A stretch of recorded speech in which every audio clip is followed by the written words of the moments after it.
예, 그 낮은 마음 하나교회에 있는 안하경 자매가 이 신촌 하나교회 며느리로 왔죠. 예, 아, 딸 같은 며느리가 될지 며느리 같은 며느리가 될지 좀 봐야 되긴 할 텐데 오늘 온 거는 그 임재호와 이 안하경 자매의 초청으로 왔어요. 제가 왜 안 오시냐 해가지고 임성기 교사님이 초청할 생각을 안 하길래 아들이 원하는데 어떻게 된 거냐 했는데 아들의 뜻을 존중해서 오게 됐습니다. 2022년 기준 우리나라의 그 종교 인구를 보게 되면은 3분의 1입니다. 3분의 2는 종교가 없어요. 2022년 그리고 20대 이하 30세 미만이죠. 30세 미만인 경우에는 종교 인구가 20%예요. 80%가 무교란 얘기예요.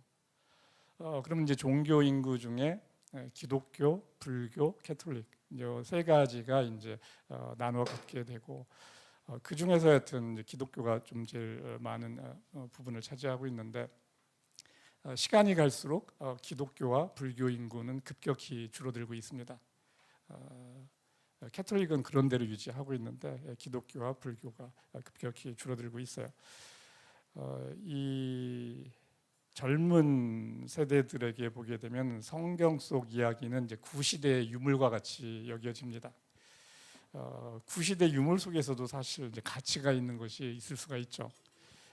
저희는 이제 그 성경이 그런 구시대 유물 속에서 가치가 있는 것이다라는 것을 믿고 있는 사람들인 거죠. 그래서 이제 성경을 계속 보고 있습니다. 이렇게 하는 사람은 소수라는 거예요.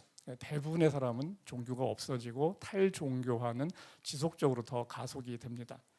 보이는 세상이 좋아지면은 계속 그 속으로 가는 게 이제 우리들의 모습이라는 거죠. 오늘은 이제 성경에 나오는 이제 최대 스캔들인 다윗 왕과 이제 밧세바 이야기를 하려고 합니다.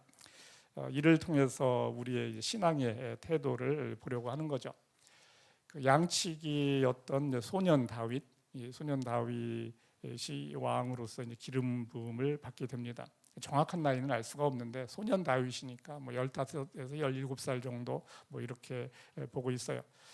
당시 왕이었던 사울 왕에 의해서 이제 10년 이상을 쫓겨다니면서 이제 죽을 고비를 넘기게 됩니다.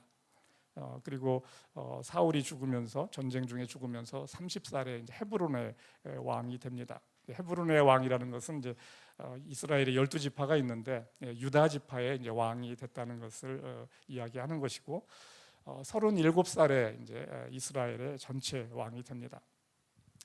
다윗은 이제 전체 이스라엘 왕이 돼서 그 예루살렘의 왕궁에 살게 됩니다.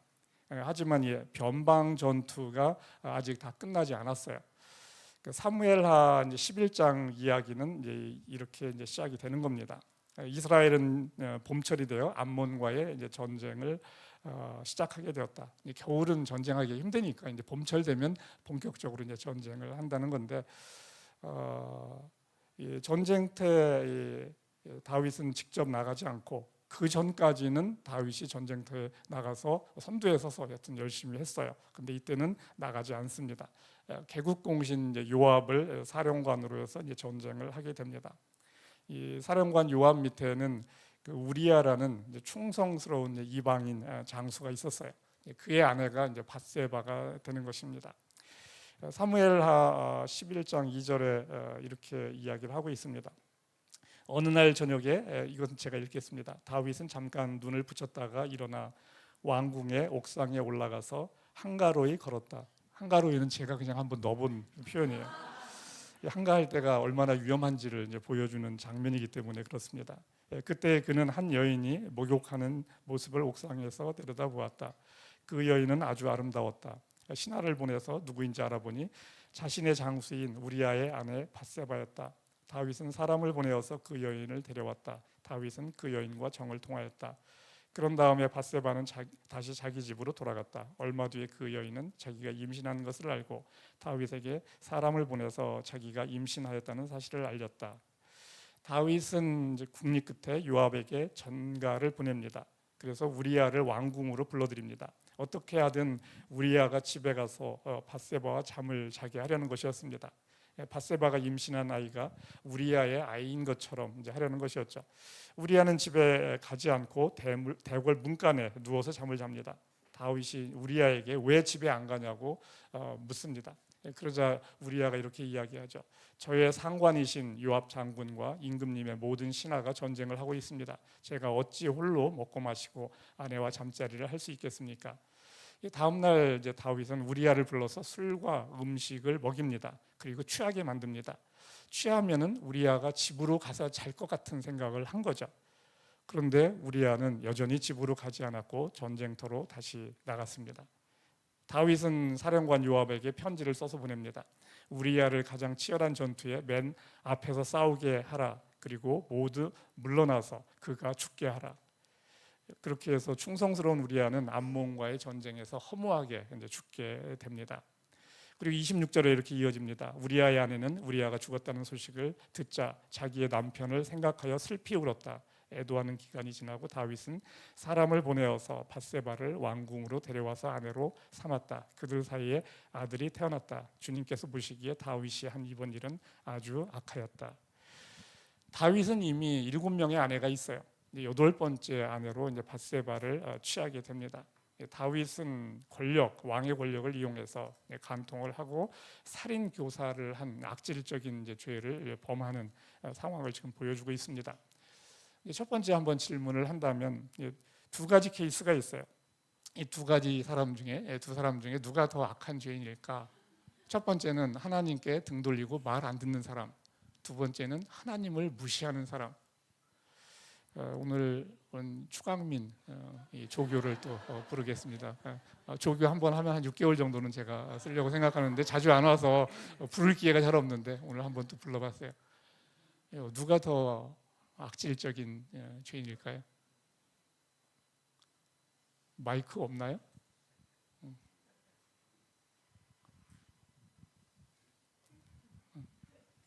마이크 앞에서 자기가 의견을 얘기한다는 것은 담력이 있어야 돼요.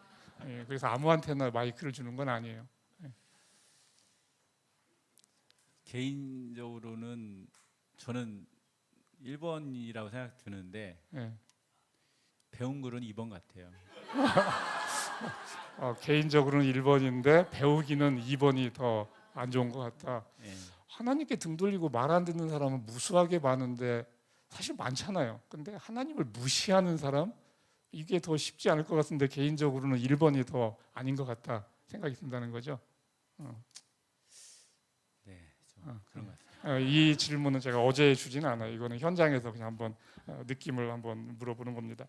첫 번째 저 사람은 이제 사울이 저런 사람이었어요. 하나님께 등 돌리고 말 안 듣는다고 해서 하나님이 삐지셨어요. 그래가지고 심판을 하는 장면을 보여주는데, 자 그래서 오늘 이제 사무엘하 12장 본문 오늘 성경 본문으로 이제 이어집니다. 12장입니다.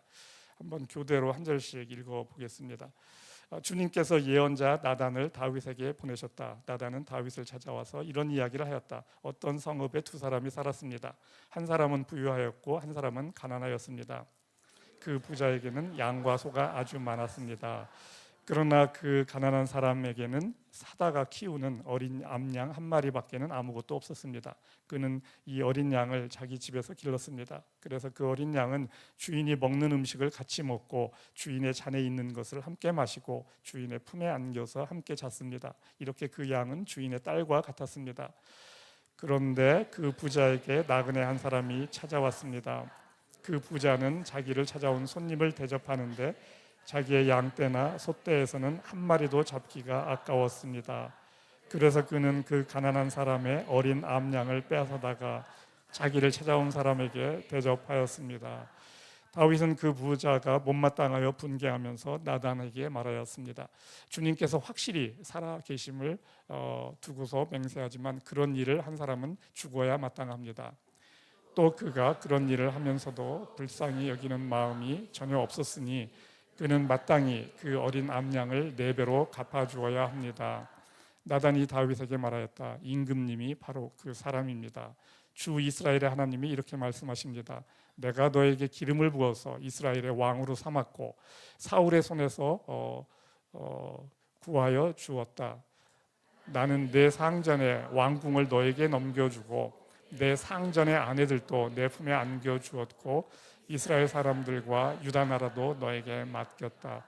그것으로도 부족하다면 내가 네게 무엇이든지 더 주었을 것이다. 그런데도 너는 어찌하여 나 주의 말을 가볍게 여기고 내가 악하게 여기는 일을 하였느냐? 너는 햇사람 우리야를 전쟁터에서 죽이고 그의 아내를 빼앗아 내 아내로 삼았다. 너는 그를 암몬 사람의 칼에 맞아서 죽게 하였다. 너는 이렇게 나를 무시하여 햇사람 우리야의 아내를 빼앗아다가 내 아내로 삼았으므로 이제부터는 영영 내 집안에서 칼부림이 떠나지 않을 것이다. 내가 너의 집안에 재앙을 일으키고 내가 보는 앞에서 내가 너의 아내들도 빼앗아 너와 가까운 사람에게 주어서 그가 대낮에 너의 아내들을 욕보이게 하겠다. 너는 비록 몰래 그러한 일을 하였지만 나는 대낮에 온 이스라엘이 바라보는 앞에서 이 일을 하겠다. 그때 다윗이 나단에게 자백하였다. 내가 주님께 죄를 지었습니다. 나단이 다윗에게 말하였다. 주님께서 임금님의 죄를 용서해 주실 것입니다. 그러므로 임금님은 죽지는 않으실 것입니다. 그러나 임금님은 이번 일로 주님의 원수들에게 우리를 비방할 빌미를 주셨으므로 밧세바와 임금님 사이에서 태어난 아들은 죽을 것입니다. 나단은 자기 집으로 돌아갔다. 자, 이 장면에서 보게 되면은 다윗은 아주 간단하게 표현을 해요. 내가 주님께 죄를 지었습니다. 뭐 여기서 울고불고도 안 합니다. 그냥 간단하게 내가 주님께 죄를 지었습니다. 사울이 사실 하나님 앞에 이제 잘못을 두 번 하는 장면이 있는데 그때 보게 되면 훨씬 더 사울이 진정성 있게 보이는 그런 표현을 더 합니다. 근데 다윗은 내가 주님께 죄를 지었습니다. 이렇게 넘어가고 있어요. 이것으로 인해서 이제 징계를 받게 되고 몇 가지를 받게 되는데 이제 그 중에 두 가지가 다윗 집안에서 칼부림이 떠나지 않을 것이다. 밧세바와의 사이에서 태어난 아들이 죽을 것이다. 이렇게 이야기합니다. 밧세바 사이에서 태어난 아이가 죽는다. 이건 억울한 거죠. 아이 입장에서 보면 일주일 만에 이제 이 애가 죽게 되는데 하나님은 또 이런 얘기도 하세요. 보면은 부모의 죄를 자녀에게 묻지 말으라고. 부모의 죄로 자녀를 벌하지 말라는 얘기죠. 그런데 하나님은 부모의 죄를 자녀에게 묻습니다. 여러분이 하나님을 함부로 닮으면 안 된다는 얘기예요. 우리한테는 하지 말라고 그러거든요. 근데 하나님은 버젓이 하십니다. 하나님을 여러분은 좋으신 분, 자비로우신 분 그런 식으로 그냥 외워서 불러서는 안 돼요. 하나님은 하나님이시라는 거죠. 여러분이 그냥 좋게 생각한다고 해서 하나님이 좋은 분이 되는 건 아니란 얘기예요.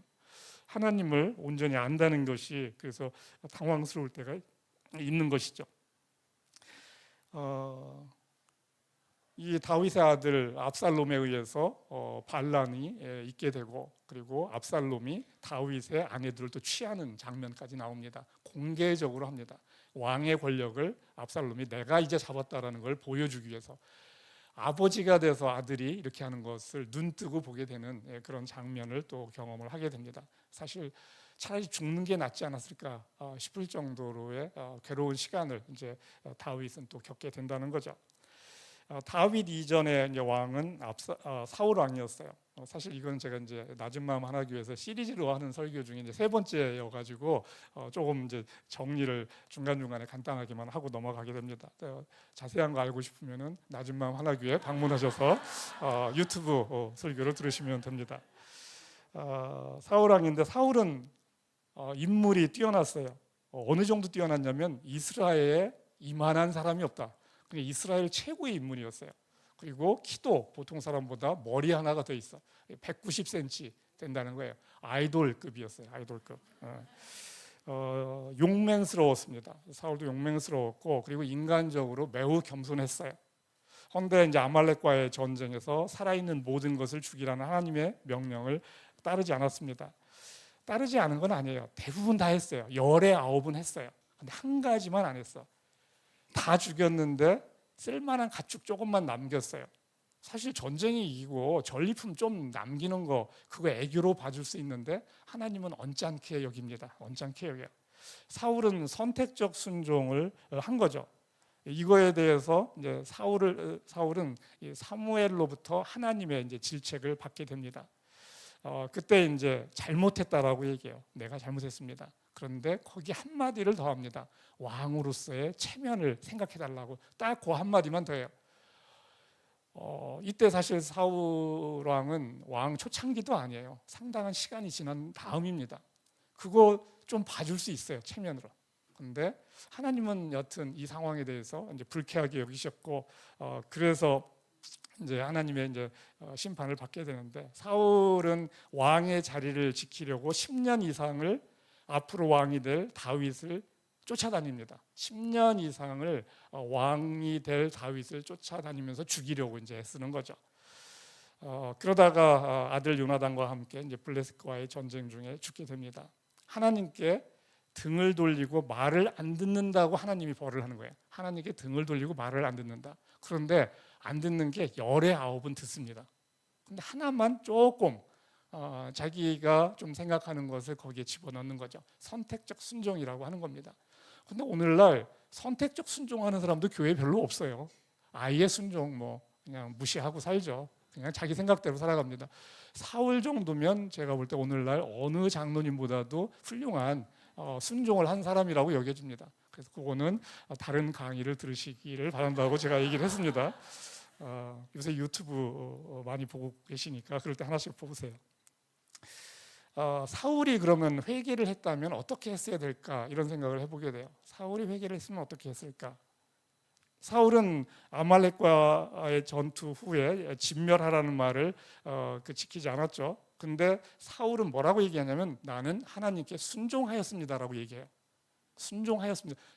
열의 9을 순종했으면 90점 아닙니까? 순종했다라고 할 만큼 순종을 했어요, 사실은.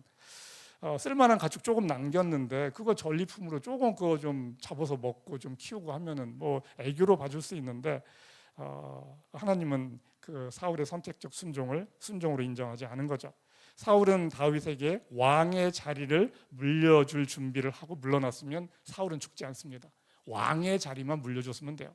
왕이 지가 원해서 왕이 된 게 아니거든요. 하나님이 그냥 시켜준 거거든요. 하나님이 주셨으니 하나님이 거두어 가니까 주신 분도 하나님이시오, 거두어 가시는 분도 하나님이십니다. 오케이, 딱 하고서 이제 왕의 짐을 벗게 돼서 감사합니다 했으면은 아주 대박나는 스토리가 또 이어지는 거예요. 그러면 다윗이 또 이상한 짓을 하다가 또 날아가는 상황이 될 수도 있는 또 다른 성경 이야기가 될 수 있는데 그렇게 가지 않는 거죠.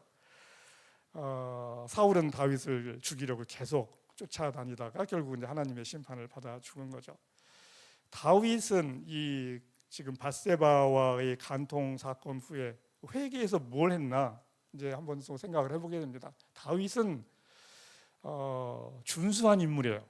홍안의 소년이고, 그래서 저는 다윗과 사울을 보면서 하나님도 인물 보나 이런 생각이 드는데, 인물 보세요. 보면은 하나님도 인물 보시는데 그 인물을 안 보고 쓰신 게 예수님에게는 볼만한 게 없었다라고 해서 예수님을 보내면서 하나님이 쓸만한 애들 쓰는 거 아니고 이제는 좀 볼품없는 애들 써봐야 되겠다라는 하나님의 깊은 뜻이 있지 않았나 이런 생각이 드는데 그냥 드는 생각이에요. 그 다윗은 준수한 인물 그리고 용사였어요. 전쟁도 잘했고 말도 잘합니다. 말도 잘해. 그 이야기는 말대답도 잘해요. 말대답도 잘해요. 수금도 탔고 그리고 이제 밧세바와의 이제 간음으로 이제 살인 교사로 인해서 2가지 징계를 받게 되는 거죠. 집안에 칼부림 생기고 이거는 누군가 다윗의 죄로 인해서 누군가 또 죽어나가는 것을 보게 된다는 거죠. 그리고 태어난 아이가 일주일 만에 죽습니다. 밧세바 남편 우리아는 이미 전쟁 죽었기 때문에 우리아한테는 사과할 수도 없어요. 정작 피해를 본 거는 우리아죠. 그런데 우리아에게는 할 말이 없는 거죠. 다윗이 해야 할 일은 받은 징계 속에서 조신하게 살아가면서 삶을 이어가는 게 이제 다윗이 해야 되는 그런 것이 되는 거죠. 사무엘하 12장 16절에서 이렇게 이어집니다. 우리아의 아내와 다윗 사이에서 태어난 아이를 치시니 그 아이가 몹시 앓았다. 다윗이 그 어린아이를 살리려고 하나님께 간절히 기도드리면서 금식하였다. 밤을 새웠으며 맨 땅에 누워서 잠을 잤다. 아들이 죽었다고 신하가 이야기하자 목욕하고 천연덕스럽게 밥을 가져오라고 합니다. 그리고 밥을 잘 먹습니다. 아들이 죽었다고 하자 밥을 잘 먹어요. 신하들이 의아해서 묻습니다. 왕자가 살아있을 때는 식음을 전폐하시더니 죽으니까 바로 밥 달라고 하시니 어떻게 된 겁니까? 다윗이 이야기합니다. 아이가 살아있을 때는 내가 금식하고 온 것은 혹시 주님이 나를 불쌍히 여겨 아이를 살려줄지 몰라서였어. 이제 죽었는데 내가 왜 금식을 해야 되겠어? 야, 이 다윗의 이 뻔뻔스러움, 정말 상상을 할 수가 없을 정도의 모습을 보여줍니다. 두 번째 질문 해봅니다.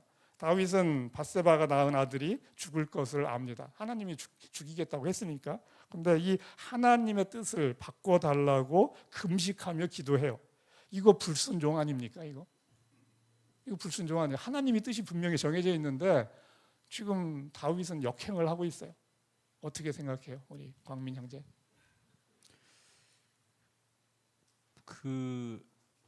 떼쓰는 거라고 생각합니다. 불순종과 떼쓰는 건 조금 다른가 보네. 뭐 한번 찔러보는 거죠. 한번 찔러본다. 살려주면 좋고 아니면 네. 말고. 네. 애들이 부모들한테 하는 것처럼. 부모한테 떼를 쓴다. 그러니까 불순종이라고 보기는 어렵다라고 하는 거니까, 그죠? 그렇죠. 불순종이라고 보기까지는 좀, 좀 저는 떼쓰는 거 아닌가. 한 대 맞아야죠. 그러니까. 한 대 맞아야 되는. 또 이 기도하는 거에 대해서 한 대 맞을 수도 있는데, 여튼 다윗이 벌 받는 모습을 지금 보여주고 있는 거예요. 하나님의 자비를 다윗은 알고 있어요. 그러면 또 이어서 질문하면 하나님이 자신의 뜻을 바꿀 수 있다라고 다윗은 생각하나요? 또 질문하면 바꿀 수 있다라고 생각해요? 그럴 수도 있다고 생각합니다. 하나님은 자기의 뜻을 바꿀 수 있어요. 예. 우리가 변치 않는 하나님, 이런 거 자꾸 노래만 불러가지고 하나님은 변치 않으신다 그러는데 하나님 바꾸실 수 있고요. 바꿉니다. 하나님 바꿔요. 그렇죠. 하나님의 자비를 아니까 다윗은 그거 물고 늘어지는 거예요. 아까 지금 떼쓴다는 표현을 했는데 그렇게 하는 거죠. 다윗이 하나님을 어떻게 생각하는지를 지금 보여주고 있는 거예요. 다윗이 하나님을 어떻게 생각하는지. 이 다윗은 소년 시절 언젠가 하나님을 만났어요. 그 장면은 성경에 안 나옵니다. 사울 왕이 하나님 말을 안 듣자 하나님은 새로운 왕 후보를 찾습니다. 이때 다윗이 하나님의 눈에 띄는 거죠. 다윗은 들판에서 양치기 하면서 양을 지키기 위해서 목숨 걸고 맹수들과 싸웁니다. 곰과 사자와 싸워요. 그리고 제가 생각하기에는 그때 하늘을 바라보며 뭐 바람이 잠깐 불 때 이럴 때도 노래도 하고, 왜냐하면 다윗이 또 시인이기도 하거든요. 이때 하나님을 만난 것이 아닌가라고 제가 이제 추측을 하는 거죠. 이런 다윗이 하나님의 눈에 띄었다는 거죠. 다윗은 사울과 달리 순종적이지 않았어요. 사울은 상당히 순종적이었어요. 아버지 말을 잘 들었고, 아버지가 잃어버린 새끼, 짐승 새끼를 데려오라고 하니까 여러 날을 찾아다닙니다. 그럴 정도로 사울은 순종적이었어요. 그러다가 아버지가 내 걱정하겠네 하고 또 집으로 오는 모습을 보여주거든요. 다윗은 순종적인 착한 소년이 아니었어요. 다윗은 20살 정도 위인, 왜냐하면 이제 다윗이 8 아들이 있었는데 이세에게 8 아들이 있었는데 8번째거든요. 막내 아들이니까 위에 7이 있다는 얘기야. 그럼 대략 잡아서 한 20살 위에 큰 형이 있는 거죠. 맨 위에 큰 형이. 맨 위에 큰 형이 엘리압인데, 엘리압이 뭐라고 얘기하냐면 다윗에 대해서 건방지고 고집센 녀석이라고 얘기를 하거든요. 그 말대답 꽤 많이 했다는 얘기예요, 이거.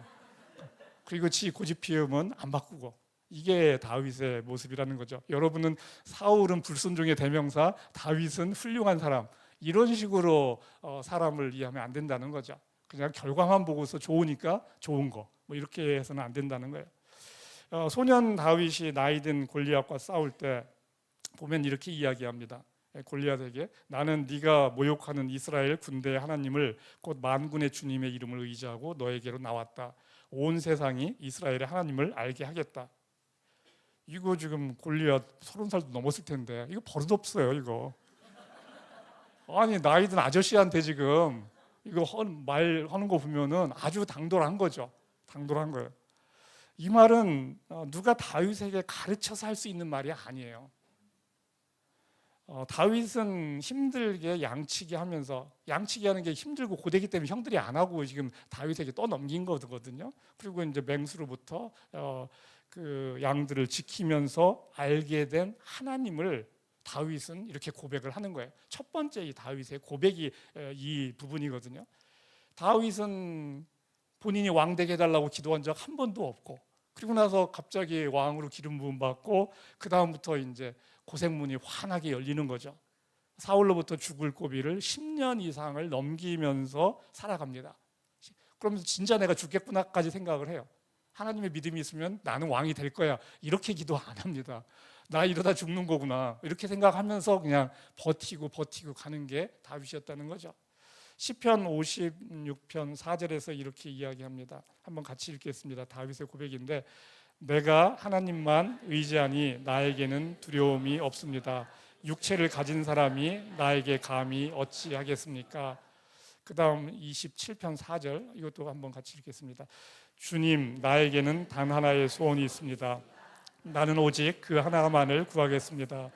그것은 한평생 주님의 집에 살면서 주님의 자비로운 모습을 보는 것과 성전에서 주님과 의논하면서 살아가는 것입니다.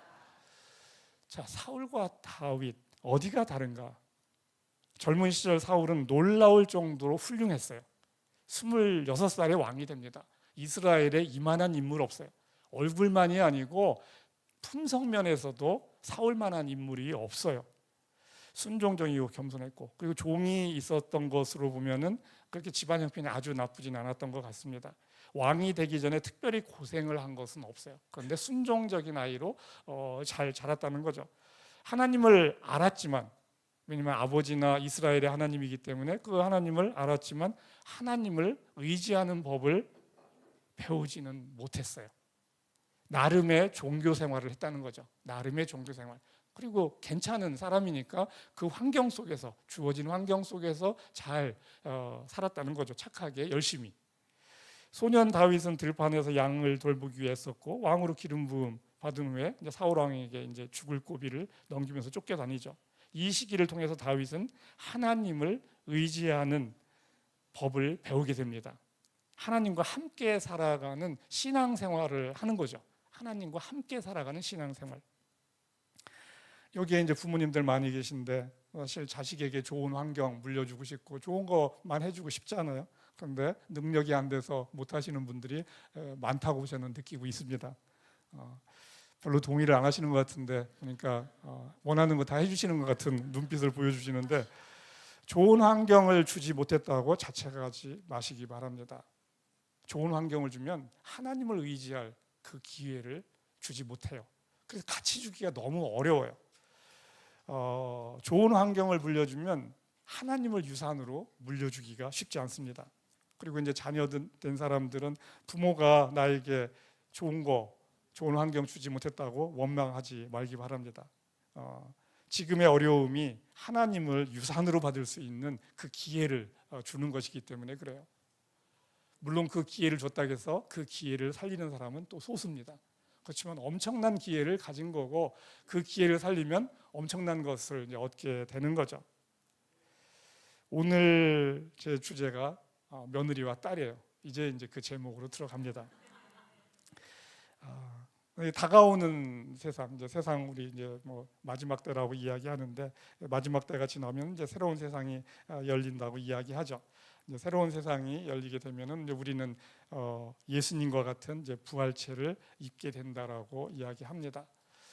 그럼 이 부활체를 입게 되면은 남자와 여자로서 우리가 부활체를 입는 건 아니에요. 천사와 같이 남자와 여자는 아닙니다. 근데 오늘은 이해를 돕기 위해서 여러분이 여자라고 생각하기 바랍니다. 여러분이 그냥 여자다 생각을 해요. 성경은 주로 이제 아들 뭐 이런 표현을 많이 하는데, 오늘은 여러분이 이제 여자다 생각하고 이해를 하시면 돼요. 요한복음 1장 12절에서 이렇게 예수님 이야기는 아니죠. 이제 요한복음 1장은 어떻게 보면 요한복음 전체를 정리하는 그런 요약본에 해당되는데, 이렇게 이야기하고 있어요. 예수를 맞아들인 사람들, 곧 그 이름을 믿는 사람들에게는 하나님의 자녀가 되는 특권을 주셨다. 딸이 됐다는 얘기로 지금 이해를 하시라는 얘기예요. 그리고 계시록 19장 7절 보게 되면은 이제 재림하는 예수님을 어린 양으로 이제 성경은 표현하고, 그 예수님을 믿는 자들을 어린 양의 신부라고 이렇게 표시를 하죠.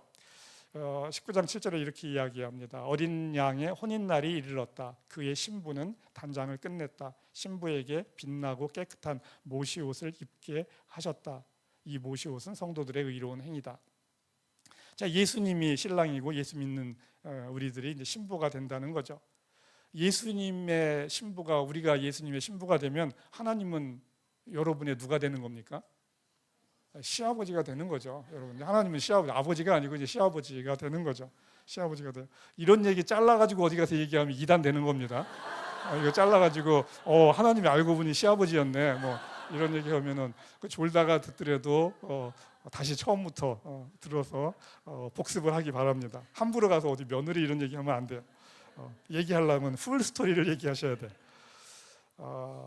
우리는 하나님을 두 가지 모드로 대할 수가 있다는 얘기예요. 딸 모드로 대할 수 있고, 그러면 하나님이 아버지가 되는 거고, 그 다음에 며느리 모드로 대할 수 있어요. 시아버지가 되는 거죠.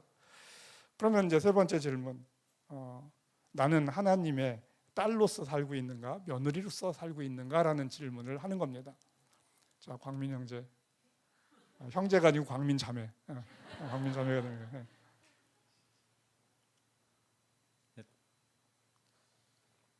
딸로 살려고 하는 아직은 며느리.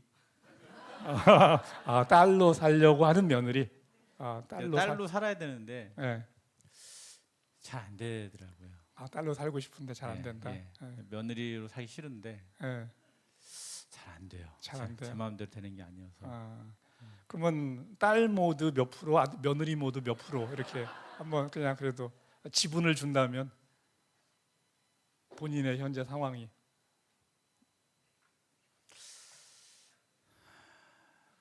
한 딸 40, 며느리 60. 주도권은 며느리에게 있지만 그래도 40% 그 내재된 속에는 딸 모드가 있다. 오케이, 좋습니다. 예, 사실은 우리의 삶은 딸 모드와 며느리 모드를 오가는 삶을 살게 됩니다. 오늘은 그냥 간단하게 딸 모드와 며느리 모드 둘로 그냥 이분법적으로 표현을 하지만 실제 삶은 두 가지가 혼재한다는 이야기죠. 다윗과 사울, 다윗은 하나님을 사랑의 관계로 알았어요. 딸로서의 관계성을 가졌다는 거죠. 죄를 범했지만 하나님과의 관계를 쉽게 회복할 수가 있었습니다. 사울은 그런데 하나님을 도리의 관계로 알았어요. 하나님을 사울은 인정을 했고 하나님을 경험했습니다. 확실하게 경험했죠. 자기를 왕 삼은 분인데 그 경험은 엄청나게 큰 겁니다. 며느리로서의 관계성이라는 거죠. 어쩔 수 없이 맺어진 형식적인 관계가 되었습니다. 하나님과 사랑의 관계를 만들지 못했다는 거죠. 사울은 하나님께 선택적 순종을 하고 나서 뭐라고 얘기했냐면 나는 하나님께 순종했습니다라고 얘기해요. 죄 짓고 회개해도 돌아올 관계성이 하나님과 없었던 거예요.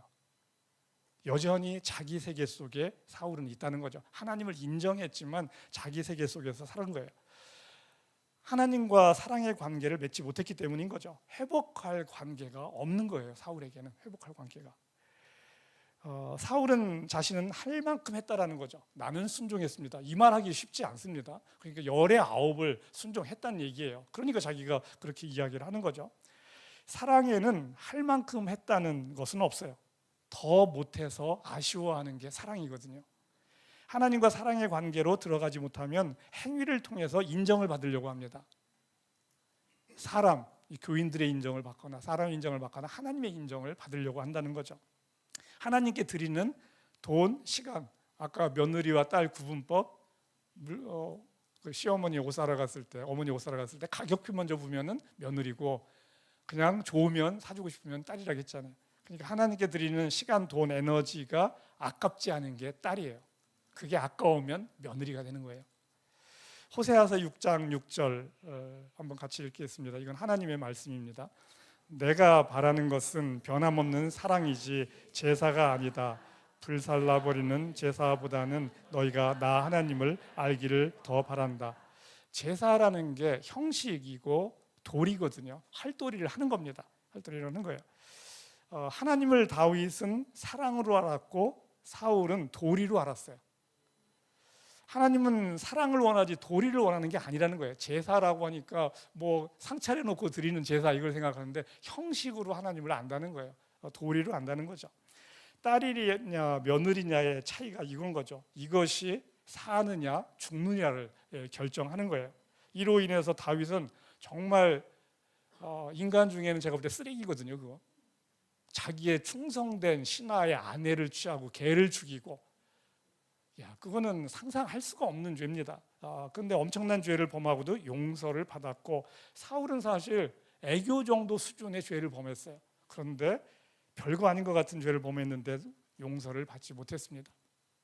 이 도리는 자신을 높이고 사랑은 자신을 낮추는 거예요. 도리는 자신은 할 만큼 했다고 여기는 겁니다. 자신을 높이는 거죠. 도리 속에는 자기의가 있어요. 사랑은 자신을 낮추는 겁니다. 상대방을 높이고 세워줍니다. 그리고 이거에 대해서 불만이 없어요. 상대방, 그 대상이 높아지는 거에 대해 불만이 없다는 거죠. 우리는 사랑이라고 하면 사랑의 기쁨을 생각합니다. 좋은 거, 마음속에 오는 그 짜릿한 느낌들, 이런 걸 우리는 사랑이라고 생각을 하죠. 그런데 성경이 말하는 사랑은 섬김입니다. 섬김. 예수님은 이 땅에서 섬김을 통해 사랑이 무엇인지를 보여줬습니다. 그 마가복음 10장 44절, 10장 44절 한번 예수님의 말씀입니다. 한번 같이 읽겠습니다. 너희 가운데 누구든지 으뜸이 되고자 하는 사람은 모든 사람의 종이 되어야 한다. 인자는 섬김을 받으러 온 것이 아니라 섬기러 왔으며 많은 사람을 구원하기 위하여 치를 몸값으로 자기 목숨을 내주러 왔다. 예수님은 이 땅에 온 것이 섬기러 왔다라고 자신을 이야기하고 목숨까지 주는 것도 섬김으로 이렇게 표현을 지금 하고 있어요. 딸이 되는 것에도 두 가지 형태가 있습니다. 하나는 진짜 몸으로 난 딸이 있고, 하나는 입양되어 된 딸이 있어요. 그러니까 가슴으로 낳은 딸, 가슴으로 낳은 딸이 이제 입양한 딸이고, 몸으로 나온 게 이제 소위 적자고 양자란 얘기예요. 하나는 적자고 양자. 여러분은 딸인데 딸로서 하나님이 했는데 사실 여러분은 양자예요. 적자는 아니에요. 적자는 예수님입니다. 로마서 8장 15절, 이게 사도 바울의 표현인데 한번 같이 읽어보겠습니다. 여러분은 또다시 두려움에 빠뜨리는 종살이의 영을 받은 것이 아니라 자녀로 삼으시는 영을 받았습니다. 그래서 우리는 그 영으로 하나님을 아빠 아버지라고 부릅니다. 이 개역 성경은 좀 이 부분이 좀 더 클리어한데, 너희는 다시 무서워하는 종의 영을 받지 아니하고 양자의 영을 받았으므로 우리가 아빠 아버지라 부르짖느니라. 입양된 우리와 적자인 예수님은 상속에 있어서는 법적 권한은 같습니다. 엄청난 거예요. 적자나 양자나 상속 권한은 같습니다. 법적으로 같다는 거죠. 그러니까 하나님한테 왜 나를 양자로 했냐, 적자로 하지, 그거 너무 원망하지 말라는 거예요. 하나님의 최선은 여러분이 양자가 되는 거예요. 그 적자는 예수님만 적자가 되는 거예요. 그 예수님과, 그런데 이 우리가 상속 권한을 갖기 위해서 뭐라고 얘기하냐면, 예수님과 함께 고난 받지 않으면 하나님의 상속을 받지 못한다라고 이야기해요. 이거 섬뜩한 장면입니다. 여러분은 그냥 립 서비스에서 상속 권한을 갖고 싶어 하는데, 립 서비스로 하나님이 여러분에게 상속 권한을 주는 건 아니에요. 법적으로 됐어도 립 서비스만으로는 그것이 효과가 있지 않다는 거죠. 로마서 8장 17절, 이 사도 바울의 표현인데 이렇게 이야기합니다. 자녀이면 상속자이기도 합니다. 우리가 그리스도와 함께 영광을 받으려고 그와 함께 고난을 받으면 우리는 하나님이 정하신 상속자요 그리스도와 더불어 공동 상속자입니다. 자, 그리스도와 공동 상속자예요. 결국은 이 상속이라는 게 뭐냐면 하나님을 소유하는 거예요. 뭐 하나님 나라 갔는데 상속으로 금덩어리 받고 뭐 계좌 통장에 뭐 잔고 받고 이런 게 상속이 되겠어요? 다 숫자에 불과하고 뭐 금덩어리라는 것도 돌덩이하고 차이가 없는 건데, 그런 게 상속이 아닌 거죠. 하나님을 소유하는 게 그게 상속이거든요. 딸은 육신으로 태어난 딸, 몸으로 태어난 딸은 태어날 때부터 내 사람이죠. 이게 적자인 거죠. 예수님은 태어날 때부터 적자예요. 어려서부터 그러면 애정 속에서 자라나죠. 근데 며느리는 뭐예요? 어른이 돼서 편입된 존재예요. 어른이 돼서 편입됐어요. 어느 순간 법적으로 가족이 된 거죠. 예수님은 이 땅에 오기 전부터 하나님과 함께한 하나님의 적자예요. 근데 우리는 나이 들어서 입양된 딸이에요. 나이 들어서 입양된 딸. 어렸을 때 입양됐으면 그냥 이 친밀감이 생겼을 텐데 나이 들어서 이게 입양이 됐기 때문에 하나님과의 친밀감이 이게 안 된다는 거예요. 지금 아까 광민 형제가 이게 좀 딸로서 하고 싶은데 안 된다라고 하는 게 이제 그런 대목이 되는 거죠. 하나님과의 관계에 있어서 예수님과 우리는 시작점이 다르죠. 그런데 억울해하지 말아야 됩니다. 왜냐하면 이것에 대해서 우리가 할 수 있는 게 없기 때문에. 할 수 없는 것이면 받아들여야 돼요. 억울하다, 왜 나는 양녀냐, 나도 그냥 원래부터 해주지, 이렇게 살기 어렵게, 그리고 하나님과 친해지는 게 너무 어렵다, 양녀로 내가 됐기 때문에, 그것도 나이 들어서 양녀로 삼으려면 좀 어렸을 때 해주지. 그랬으면 진짜 부모님과 그 친밀한 관계가 됐을 텐데, 나이 20살, 30살이 돼서 양녀로 됐으니 얼마나 서먹하겠어요. 우리는 나이 들어 입양된 딸이에요. 딸로서 살아가면서 부모이신 하나님을 알아가면 되는 겁니다. 문제는 우리가 나이 들어 입양되었기 때문에 딸과 같이 여겨지지 않는 딸이라는 거죠. 하나님이 낯선 것이 전혀 이상하지 않다는 거죠. 하나님이 어색합니다. 이 낮은마음 하나교회에서 그 누구냐, 다비치가 있는데, 고등학생인데, 하나님을 예수님과 나와의 관계를 너는 어떻게 표현하느냐, 너와의 관계를 어떻게 표현하느냐 이렇게 물어봤더니 5글자로 한번 표현해 보라고 그 문제를 주었어요. 그랬더니 다윗이 이렇게 하더라고요. 아직은 어사. 어사가 뭐예요? 아직은 어색한 사이. 그래서 내가 참 좋은 표현이다라는 생각이 딱 들었어요. 너무 정확한 표현이에요. 하나님은 나를 알지만 나는 하나님을 잘 모르잖아요. 여러분 성경을 줄줄이 다 외워도 하나님 모르는 거예요. 하나님. 아니 우주 만물 다 만드신 분, 그런 분을 어떻게 성경 수십 페이지 그거 가지고 알겠어요? 알 수가 없습니다. 이제 알아가는 중요한 것은 거기에 있지만 하나님을 알 수가 없다는 거죠. 그러니까 하나님과 괜히 친한 척 오버하지 마세요. 하나님이 어색해져요. 막 그냥 이렇게 친한 척하고 노래 부르고 기도하고 하는데 하나님이 네가 나하고 그렇게 친한 사이야? 라고 오히려 하나님이 당황스럽습니다. 하나님이 당황스럽다는 얘기죠. 관계는 오버하는 표현을 그렇게 막 수월하게 막 쓰다 보면은 진짜 중요한 표현이 됐을 때 그 가치가 떨어져요. 그러니까 함부로 사랑합니다도 난 많이 하는 게 좋다라고 생각을 안 해요. 물론 이 칭찬이 고래도 춤추게 한다라는 거, 이런 세상의 어떤 지혜들은 있어요. 그래서 뭐 칭찬합시다. 근데 칭찬을 10번 하잖아요. 칭찬을 한 번만 하는 사람과 했을 때 한 번 딱 정확하게 하는 사람의 칭찬이 훨씬 10번의 칭찬보다 임팩트가 더 있어요. 그래서 칭찬, 그렇다고 해서 비난하라는 얘기는 아니에요. 비난하면 오히려 관계가 멀어지는 거고, 그건 뭐 따로 살자는 얘기니까 그건 아니고, 근데 정확하게 중요한 순간에 써야 된다는 얘기죠. 그 카드를 막 남발하면은 그 말에 힘이 없어진다는 거예요.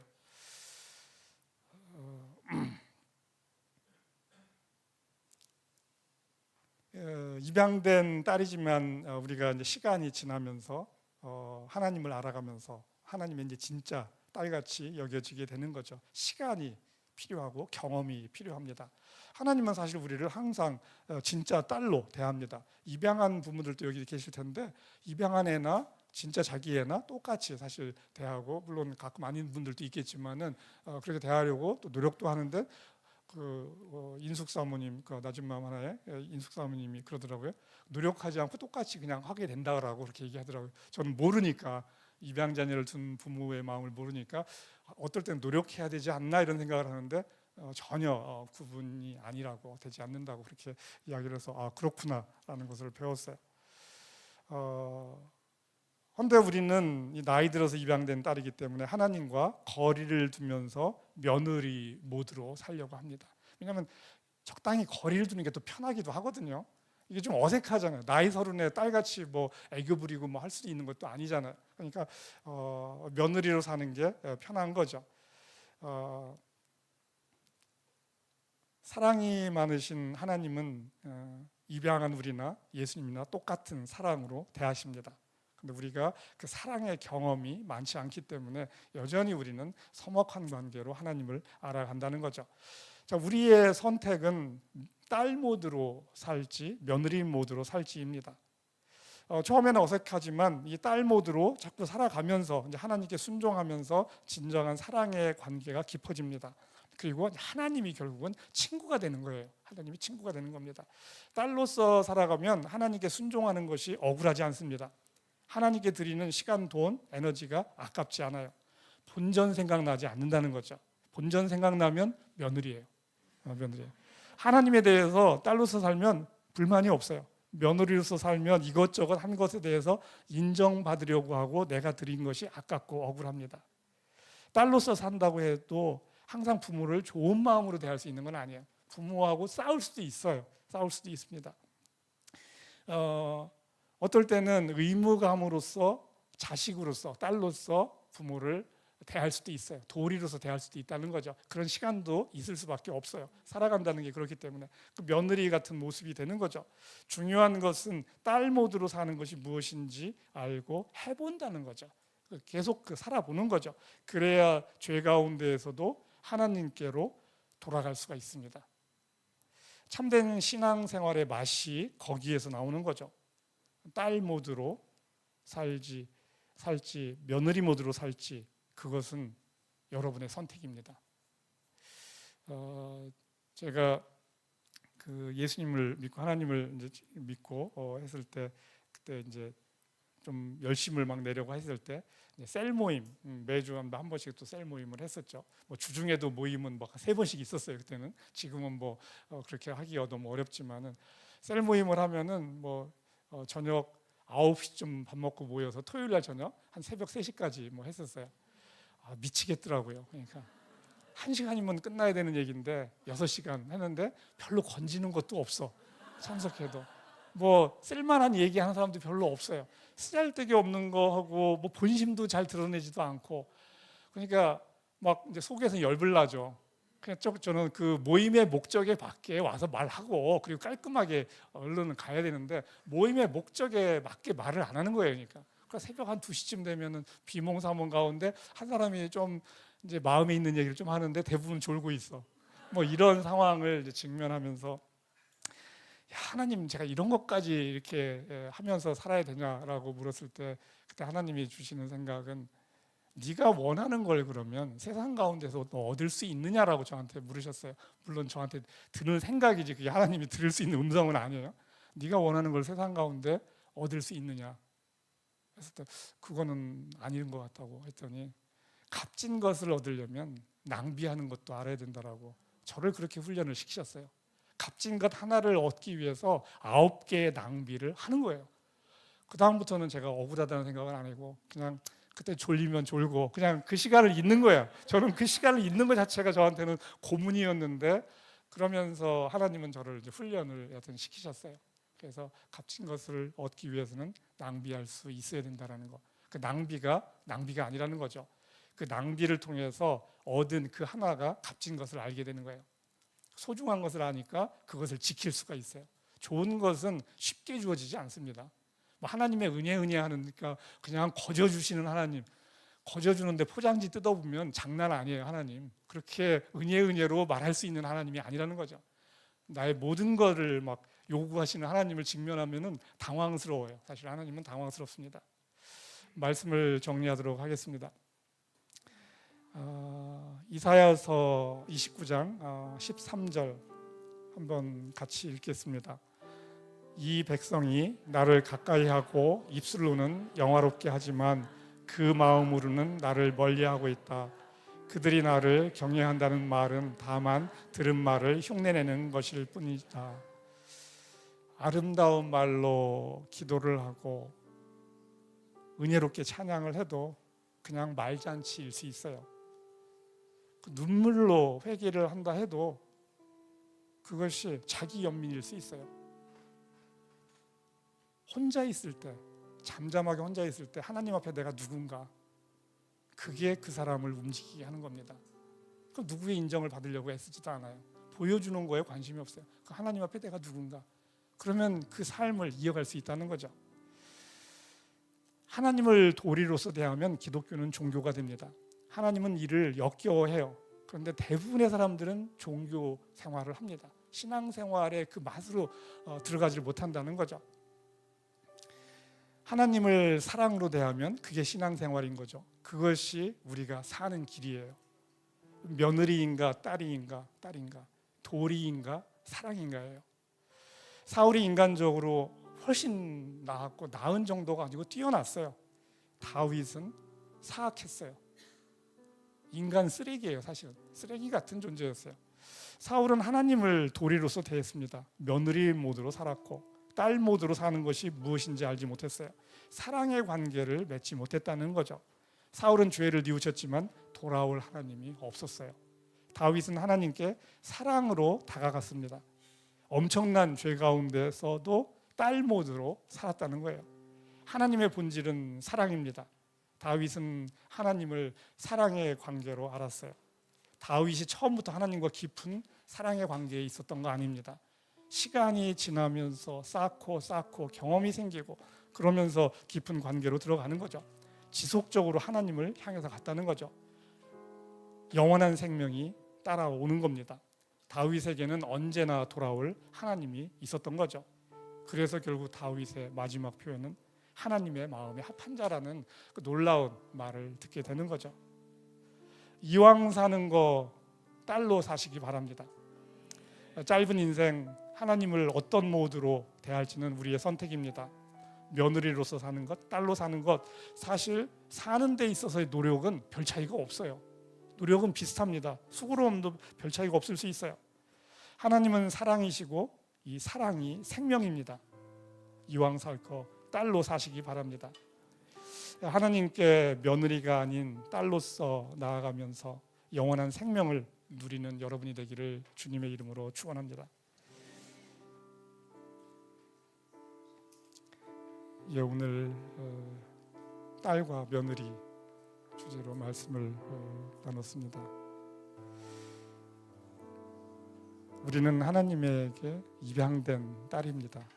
그것도 나이 들어서 입양된 딸이죠.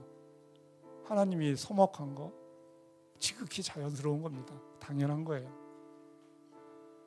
거기가 시작점인 거죠. 어색한 사이지만 이분 이외에는 소망이 없으니까 그분을 향해서 한 걸음 한 걸음 매우 더딥니다. 더뎌요. 그런데 그것 위에 길이 없기 때문에 그 길을 가보는 거죠. 거기에 빛이 있고 사랑이 있는 거죠. 생명이 있고.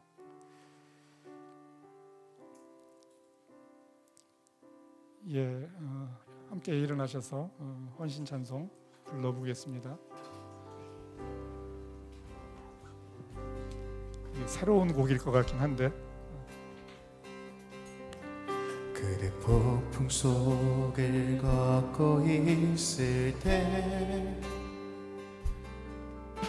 비바람을 마주해야 할 때 불빛조차 보이지 않아도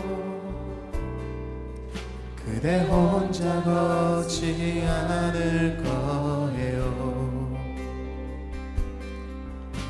두려움 앞에서 하늘을 보아요. 외로운 그대여 걱정 마요. 꿈꾸는 그 길을 또 걷고 걸어요. 그대 혼자 걷지 않을 거예요. 그대 폭풍 속을 걷고 있을 때 비바람을 마주해야 할 때 불빛조차 보이지 않아도 그대 혼자 걷지 않을 거예요. 두려움 앞에서 하늘을 보아요. 외로운 그대여 걱정 마요. 꿈꾸는 그 길을 또 걷고 걸어요. 그대 혼자 걷지 않을 거예요. 두려움 앞에서 하늘을 보아요. 외로운 그대여 걱정 마요. 꿈꾸는 그 길을 또 걷고 걸어요. 그대 혼자 걷지 않을 거예요. 아버지 하나님, 저도 살고 싶습니다. 우리가 아닌 사랑의 관계로 주님을 알고 싶습니다. 며느리가 아닌 딸로서 살기 원합니다. 하나님과의 관계의 깊이가 지금은 너무 얕아서 어색합니다. 지금의 관계가 어떠한지 구분하기도 어렵습니다. 하지만 앞으로 어떻게 살아야 할지 알겠습니다. 저에게 끊임없이 다가오시는 주님, 그 마음을 알고 제가 그 사랑의 길에서 벗어나지 않게 도와주시기를 원합니다. 예수님의 이름으로 기도드립니다. 아멘.